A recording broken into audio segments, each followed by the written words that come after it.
I'm Lonnell Williams, and welcome to the GLOTV network series, The Color of Love, where today we embark on a very important conversation on relationships, how to obtain, how to maintain, and hopefully how to sustain a healthy relationship. My diverse group of panelists, wow, I'm really looking forward to hearing from each of them.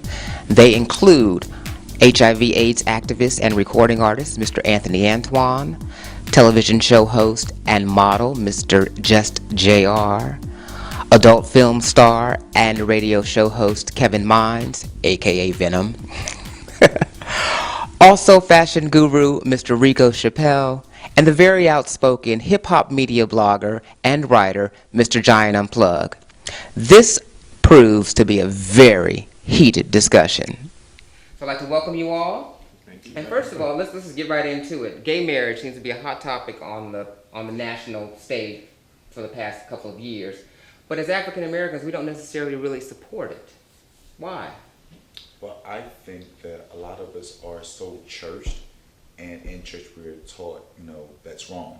So even though a lot of us want to explore it, we're afraid to because of what others may say. We're afraid to because of beliefs that we grew up with, and we like to stick to those things. So I think a lot of people are afraid to really do it, and there's also an image thing that a lot of people try to maintain face. Oh, I'm not gay. I'm on the DL. People don't need to know about my sexuality. Yes?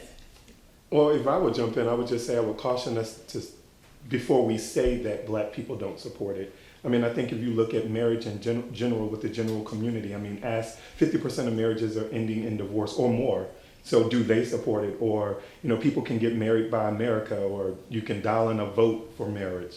And so really, when you look at marriage and the sanctity of marriage, are any of us, the general community, are any of us supporting it? And so I really think it's a ridiculous conversation when you dismiss gay marriage as if to say there's something different that we're going to do with marriage. I mean, who knows? Give us a shot and maybe we will. So how do we build, or how do we get examples of our community out there? Because there are people that are in sustainable relationships, but how do we actually get them to be comfortable, create a safe space for them to be exposed with those relationships so that they can serve as examples for the rest of the community? I mean, I think that's the age-old question about, to be out or not. Ultimately, being out is about a representation. Like, I represent myself better than anyone can do. So I don't even look out into the community to do it first for me. I do it for myself first. I show up every day, everywhere I go. And I think it starts with individuals, and then we can get to representation of relationships. Now, you mentioned about the church, and a lot of us have a lot of oppression, basically, from a lot of our churches. How do we get to a point where we can balance our spirituality with our sexuality? I think that's individual. As individuals, that's something having a sense of self is paramount in retrospect to all of that. If you have a true understanding of and comfortability. And yes, I'm gay, and yes, I'm black, and I'm 100% comfortable with that. And I can respect my fellows, and I try to do things in reference to, try to do proactive things in reference to trying to help enhance this generation of people that may feel the way I feel, or just kind of help somebody along, help those along who in the future can kind of take over after I've left that behind, But I think it starts with sense of self is what I'm trying to say, and with that then comes a sense of community. If you can pass, if we can all have that, intact, that I think that would be quite powerful. Now, Rico, you aren't necessarily, if I remember correctly from our previous interview, religious, or didn't really kind of grow up with that. But how have you found the balance in your life? Well, I actually did grow up in church every Sunday, all that good stuff. But when I came into me and found out this is who I am and accepted that I am gay and want to be gay and I'm happy for being gay, I basically was just like, I can't do the church personally. I can't go and sit there in front of a person that is criticizing what I do. And I walk around here, I'm a good person, I treat everyone nice, and just, I'm a firm believer what you put out there in the world is what you're going to get back. So is it really wrong of being gay?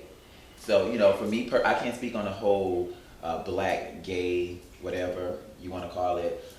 For me, I believe in gay marriage. I just haven't found that person yet. And even when I'm dating someone, like our first initial dates, I bring up the topic. How do you feel about kids? How do you feel about surrogate mothers? How do you feel about adopting? How do you feel about gay marriage? And if we're not on the same page, I'm out. And that's just my opinion. And you do that from the jump. I do it from the jump. I don't have time. I'm serious. I don't have time to play around and try to change people. And black men, we're very strong and very, all that good stuff. You just need to have somebody on your same page and not try to change people. I learned that from the beginning. So even if they're the finest man out there and you're really attracted to him physically and sexually, and he's not on the same page, you're gonna... No, because at the end of the day, it's not gonna work.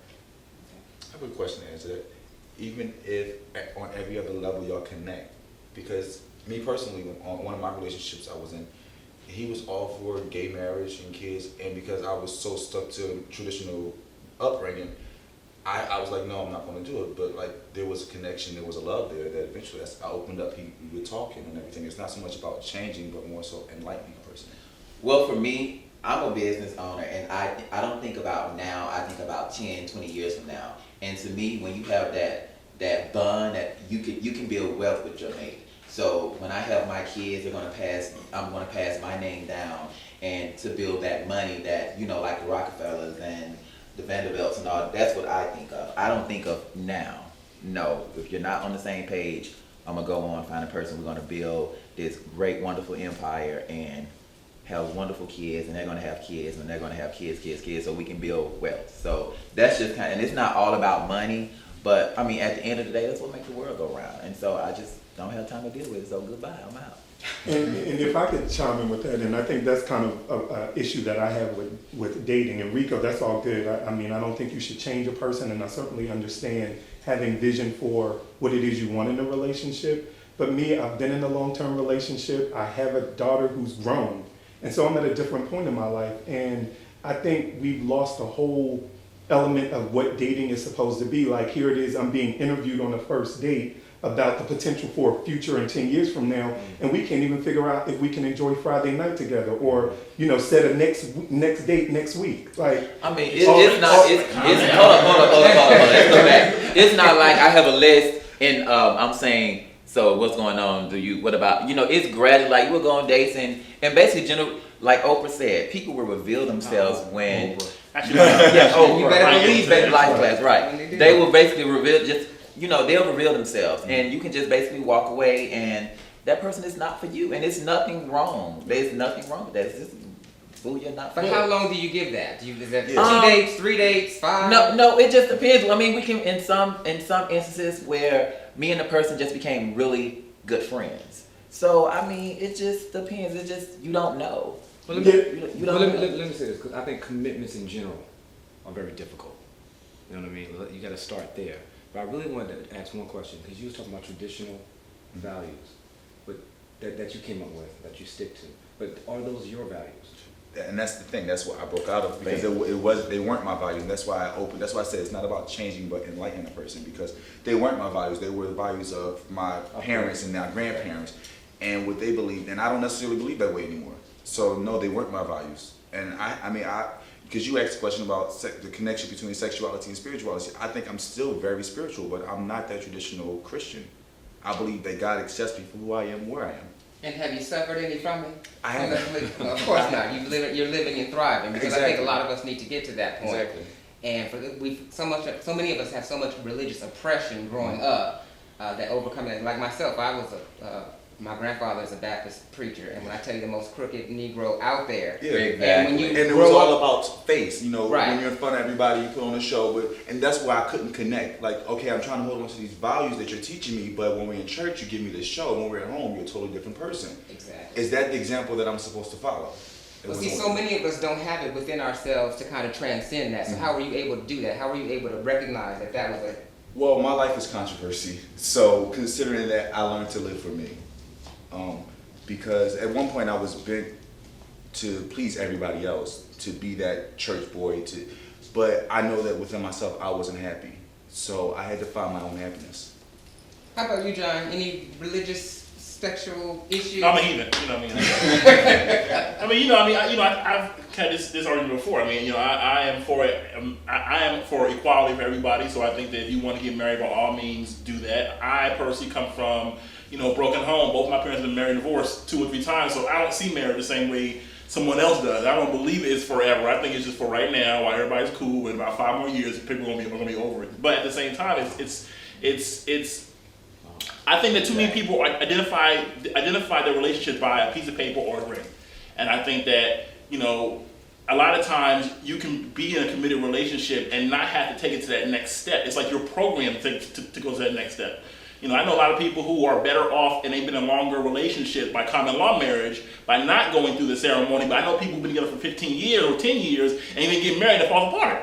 You know what I mean? So I just think that you have to connect with things that you believe in. And just for myself, marriage is not for me, but I still think it should be for all. And if that's what you want to do, by all means, go do that.